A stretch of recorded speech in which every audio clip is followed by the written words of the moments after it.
নির্বাচন আমরা চাচ্ছি অবশ্যই অতি দ্রুততম সময়ের মধ্যে এবং অবশ্যই এবছরের মধ্যে আমরা জাতীয় নির্বাচন চাচ্ছি।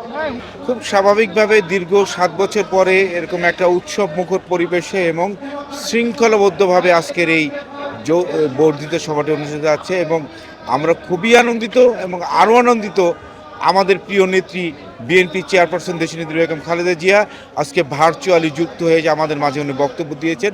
আমরা নেতাকর্মীরা আমরা খুবই আনন্দিত আজকের এই ওনার বক্তব্য শোনার পরে আমরা উৎসাহিত হয়েছি এবং সর্বোপরি আমাদের নেতা বিএনপির ভারপ্রাপ্ত চেয়ারম্যান জনাব তারেক রহমান ইতিমধ্যে আমাদেরকে বর্তমানে নির্বাচন নিয়ে যে একটা সারা দেশকে একটা ষড়যন্ত্র চলতেছে, নির্বাচন না দেওয়ার ব্যাপারে যে নানা ধরনের ষড়যন্ত্র চলতেছে সেই বিষয়ে আমাদেরকে সতর্ক করেছেন। আমরা সেই বিষয়ে এখন থেকে সতর্ক থাকব এবং আমরা আগামী দিনে নির্বাচনের জন্য এখন থেকে আমরা মাঠ পর্যায়ে থেকে আমরা প্রস্তুত হব, এই নির্দেশনা আমরা পেয়েছি।